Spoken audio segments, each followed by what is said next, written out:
মেদিনীপুরের মধ্যে আজকে আমি এমন একটা পার্কে চলে গিয়েছিলাম, যেই পার্কে গেলে পিকনিক করার সাথে সাথে প্রেমটাও জমিয়ে করতে পারবে।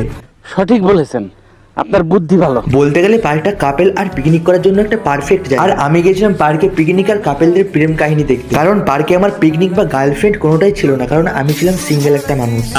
শোনা গো, আমার খুব কষ্ট যে বলো। আমি গিয়েছিলাম পার্কে সবার ভিডিও করতে। পার্কটা দেখে হয়তো তোমরা এতক্ষণে বুঝেই গেছো যে আমি কোন পার্কের কথা বলছি। আমি কথা বলছি মেদিনীপুরের গোপগড়ের কাছে গোপ পার্কের কথা। মেদিনীপুরে যারা থাকো তারা কিন্তু একবার হলো এই পার্কে ঘুরতে এসেছিলে। পার্কটার মধ্যে ঢুকলে কিন্তু চারিদিকে এরকম সবুজ গাছপালা আর পিকনিক স্পটে ভরা। এখানে দুপাশে ঝাউ গাছের মাঝে কিন্তু সবসময় শান্ত পরিবেশ বিরাজ করছে, এবং পার্কটা খোলা থেকে সকাল 10টা থেকে সন্ধ্যে 6টা পর্যন্ত। আর সন্ধ্যে 6টা বাজলে কিন্তু তোমাদের গার্লফ্রেন্ড এবং যার যার জিনিসপত্র আছে সব নিয়ে বাইরে বেরিয়ে আসতে হবে।